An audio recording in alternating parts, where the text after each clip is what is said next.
வணக்கம் நண்பர்களே. நீங்கள் தினமும் கண்ணாடி முன்னாடி நின்று இந்த ஒரு கேள்விய கேட்டிருப்பீங்களா? என்னடா இது? ஏன் இவ்வளவு முடி கொட்டுகிறது?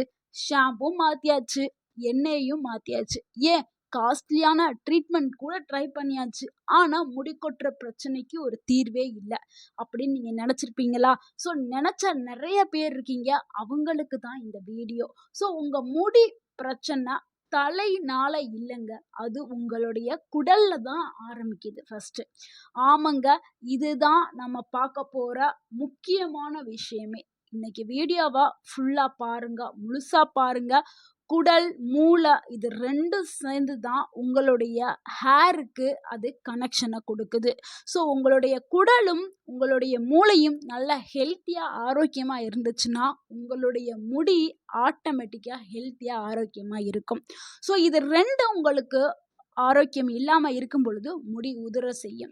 ஸோ இதைத்தான் இந்த வீடியோல முழுமையா பார்க்க போறோம். முடி உதிர்வோடைய உண்மையான காரணம் தெரிஞ்சுக்க போறீங்க.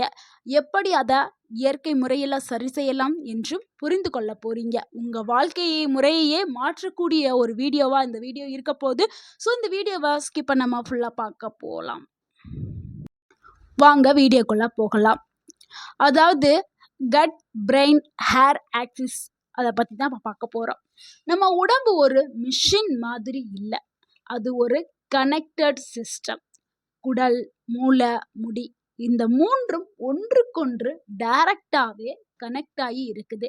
இதைத்தான் விஞ்ஞானிகள் சொல்வது cut brain axis, hair axis அப்படின்னு சொல்கிறாங்க. ஸோ இது எப்படி வேலை செய்கிறதுனா, குடல் நியூட்ரிஷனை அப்சார்ப் பண்ணும், மூளை என்ன பண்ணும், ஹார்மோன்ஸ் எல்லாத்தையுமே கண்ட்ரோல் பண்ணும். முடி இந்த ரெண்டத்தோடைய ரிசல்ட்டாக தான் முடி இருக்குது. ஸோ குடல் சரியில்லைன்னா நியூட்ரிஷன்ஸ் குடலுக்கு கிடைக்காது. பிரெயின் ரொம்ப ஸ்ட்ரெஸ் ஆகும்போது ஹேர் ஃபால் ஆட்டோமேட்டிக்காக இங்கே ஸ்டார்ட் ஆயிரும். ஸோ இப்போ உங்களுக்கு தெரிஞ்சிருக்கும் எதனால் உங்களுக்கு முடி கொட்டுற பிரச்சனை இருக்குது அப்படின்னு.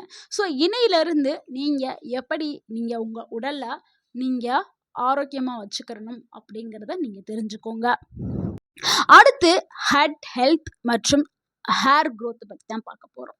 ஸோ நீங்கள் சாப்பிடக்கூடிய ஒவ்வொரு உணவும் உங்களுடைய உடம்பு அப்சார்ப் பண்ணுதா, அதுதாங்க முக்கியம். நீங்கள் சாப்பிட்றதுங்கிறது முக்கியமே இல்லை. நிறைய பேர் என்ன சொல்லுவாங்க, நான் ஹெல்த்தியாக தானே சாப்பிட்றேன், அப்புறம் ஏன் எனக்கு முடி கொட்டுது அப்படின்னு நிறைய பேர் நினைப்பீங்க.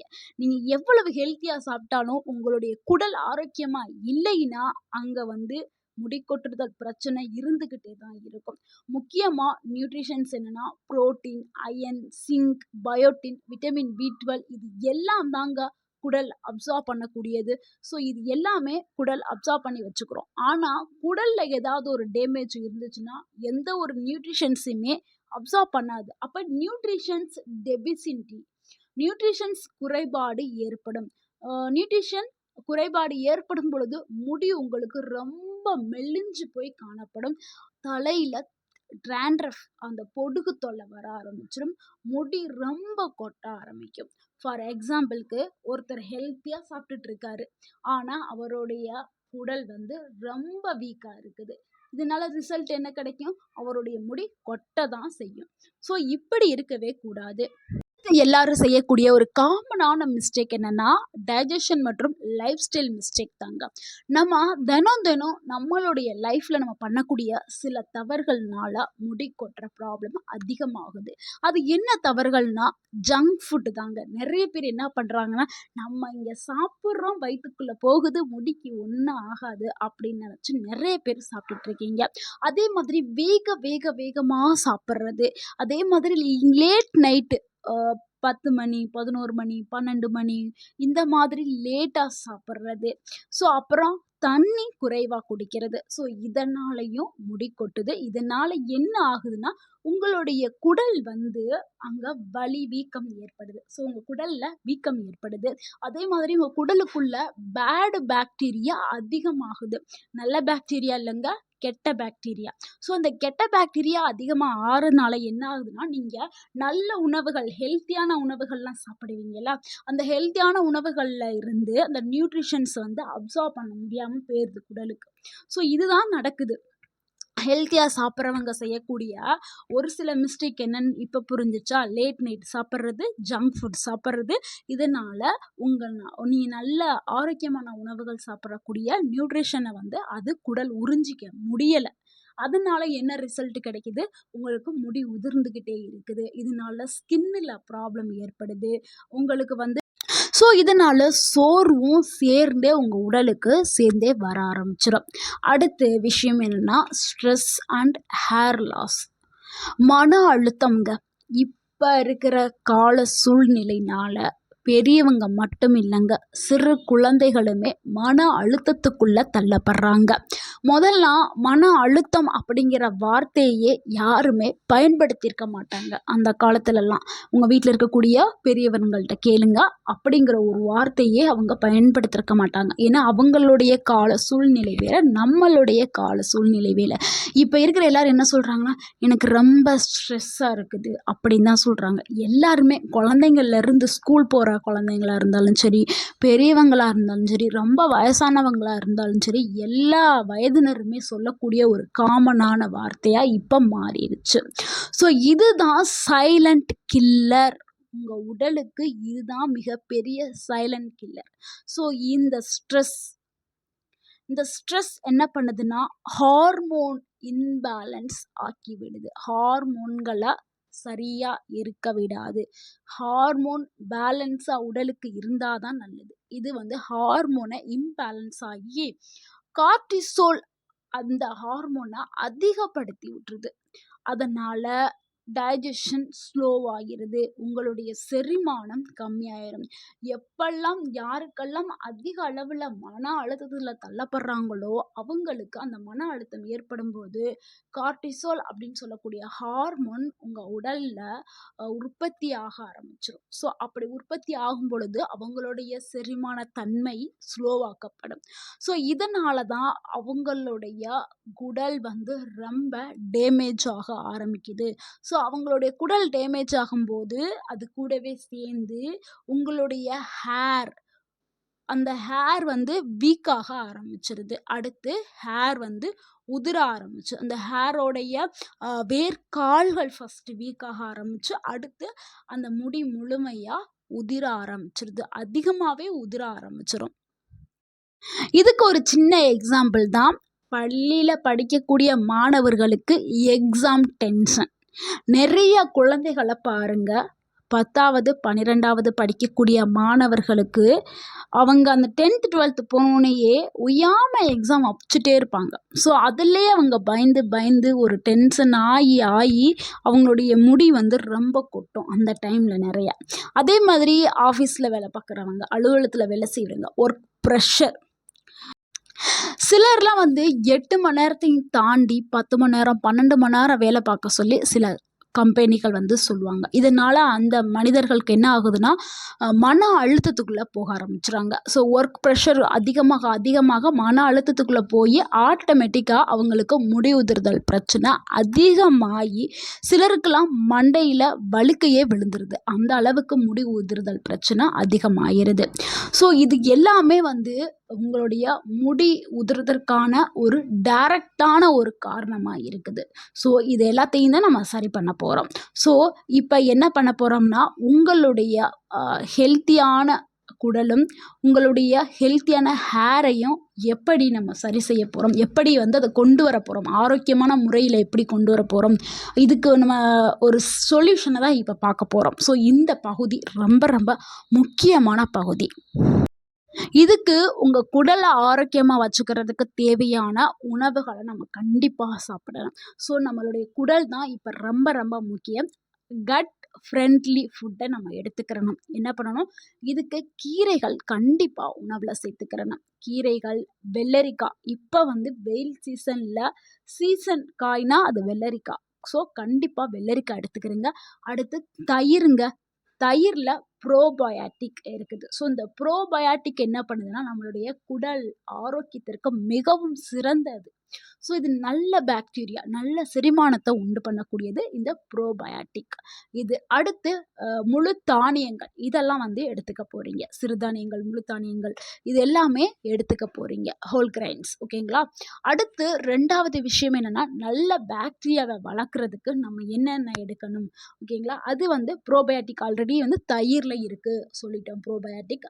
அதே மாதிரி ஃபெர்மெண்டட் பண்ண ஃபுட்டு, ஃபெர்மெண்ட் பண்ணக்கூடிய ஃபுட் அப்படின்னா என்னென்னா பழைய சாதம். பழைய சாதம் தண்ணி நைட்டு சாப்பாடு ஆக்கி தண்ணி ஊற்றி காலையில் சாப்பிட்றோம்ல, அதில் வந்து நல்ல பாக்டீரியாக்கள் வந்து இருக்கும். ஸோ பழைய சாதம் வந்து நம்ம எடுத்துக்கிறது நம்மளுடைய குடலுக்கு மிகவும் ஆரோக்கியமான ஒன்று. நம்மளுடைய தாத்தா பாட்டி காலத்துலலாம் காலையில் வெறும் வயிற்றில் பழைய சாத கஞ்சி தான் குடிப்பாங்க.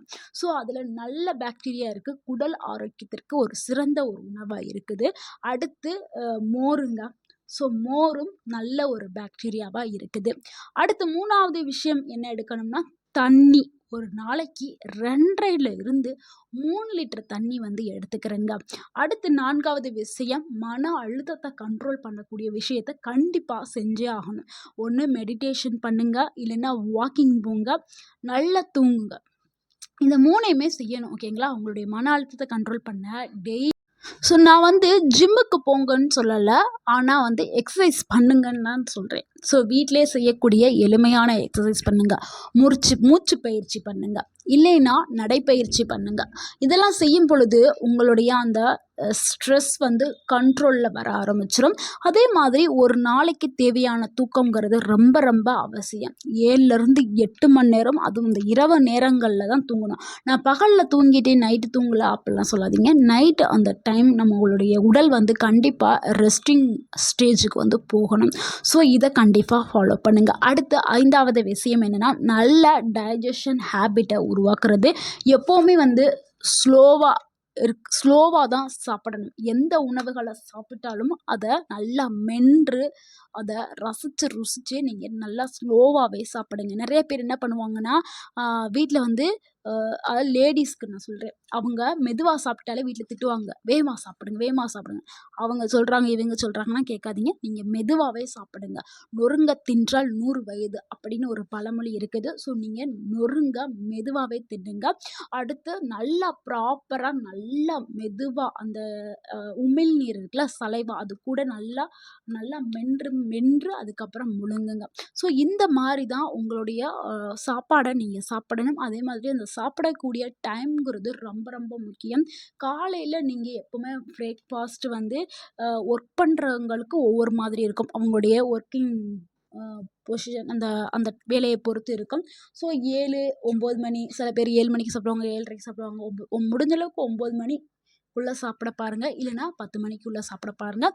மதியானம் 1லேருந்து 2, 2:30க்குள்ளே சாப்பிடுங்க. நைட் சாப்பாடு மட்டும் கொஞ்சம் வேகமாகவே சாப்பிடுங்க. ஸோ வயதானவர்கள் அப்படின்னா 6, 7, 7:30க்குள்ளே சாப்பிட்ருங்க முடிஞ்ச அளவுக்கு. ஸோ சிலருக்கு வந்து 8:30 வரைக்கும் ஆஃபீஸ் இருக்கும், 8:30க்குள்ளே சாப்பிடுங்க. 9க்கு மேலே சாப்பிட வேண்டாம், அது செரிமானத்திற்கு பிரச்சனையை ஏற்படுத்தும். ஸோ இந்த மாதிரி நைட் சாப்பாடை வேகமாக சாப்பிடுங்க. ஸோ அப்போ தான் உங்களுடைய குடல் ஆரோக்கியம் மேம்படும். ஸோ இது கூடவே இயற்கையான சில பழக்க வழக்கங்களையும் நீங்கள் பழக்கமாக்கிக்கிறங்க. இன்னும் உங்கள் உடல் வந்து ஆரோக்கியமாக்கப்படும். காலையில் எந்திரிச்ச உடனே எப்பொழுதுமே வந்து சுடு தண்ணி எடுத்துக்கிறங்க. முடிஞ்சால் ½ லெமனை புழிஞ்சு நீங்கள் எடுத்துக்கிறது ரொம்ப நல்லது. அதே மாதிரி லைட்டான ஸ்ட்ரெச்சிங், அதாவது உடற்பயிற்சி செய்கிறது ரொம்ப ரொம்ப முக்கியம். உங்கள் உடலுக்கு ஒவ்வொரு உறுப்புக்கும் வந்து சில எக்ஸசைஸ் இருக்குது, அந்த எக்ஸசைஸை வந்து பண்ணுறது ரொம்ப நல்லது. அடுத்து மதியானம் பேலன்ஸ்டு சாப்பாடை வந்து எடுத்துக்கிறங்க. அதிகமாக சாப்பிட வேண்டாம், அளவோடு சாப்பிடுங்க. அதே மாதிரி நைட்டு டின்னர் வந்து 7, அதாவது நம்ம சொன்னோம்ல அந்த டைமுக்குள்ளே வந்து முடிக்கிறது ரொம்ப நல்லது. அடுத்து தூக்கம் 7 to 8 மணி. இப்போ பார்த்த பழக்கங்களை நீங்கள் உங்கள் உடலுக்கு நீங்கள் கொடுத்துட்டிங்கன்னா உங்களுடைய குடல் ஆரோக்கியமாக இருக்கும். உங்களுடைய பிரெயின் வந்து நல்லா காமா அமைதியாக இருக்கும். அடுத்து உங்களுடைய ஹேர் க்ரோத் வந்து இன்க்ரீஸ் ஆயிரும். முடி நல்லா வளர ஆரம்பிக்கும். அந்த முடி கொட்டுதல் பிரச்சனை எல்லாமே சரியாயிரும். இப்போ உங்களுக்கு கிளியராக புரிஞ்சிருக்கும். முடி கொட்டுதலுக்கான சொல்யூஷன் வந்து ஷாம்பு இல்லைங்க, அதெல்லாம் விளம்பரம். நிறைய பேர் மார்க்கெட்டிங் பண்ணுறாங்களே தவிர முடி கொட்டுறதுக்கான காரணம் வந்து அது கிடையவே கிடையாது. ஷாம்போ, எண்ணெயோ, சோப்போ கிடையாது. நம்மளுடைய உடல் தாங்க. நம்மளுடைய குடலும் மூளையும் ஆரோக்கியமாக இருந்துச்சுன்னா கண்டிப்பாக உங்களுடைய முடி ஆரோக்கியமாக இருக்கும். நினைவில் வச்சுக்கோங்க. இதை நம்ம பார்த்த பழக்க வழக்கங்களை நீங்கள் கண்டிப்பாக நீங்கள் ஃபாலோ பண்ணுங்க. உணவுகளை சரியாக எடுத்துக்கிறங்க. ஸோ நீங்கள் உங்கள் குடலை சரியாக வச்சுக்கிட்டா தான் உங்கள் முடி. இந்த வீடியோ உங்களுக்கு யூஸ்ஃபுல்லாக இருந்திருந்தா இந்த வீடியோவுக்கு ஒரு லைக் பண்ணுங்கள். இந்த வீடியோவை உங்களுடைய ஃப்ரெண்ட்ஸ் அண்ட் ஃபேமிலிக்கு ஷேர் பண்ணுங்கள். மறக்காமல் எங்கள் சேனலை சப்ஸ்கிரைப் பண்ணுங்கள், சப்போர்ட் பண்ணுங்கள். கமெண்டில் உங்களுடைய எக்ஸ்பீரியன்ஸை சொல்லுங்கள். தேங்க்யூ ஃபார் வாட்சிங்.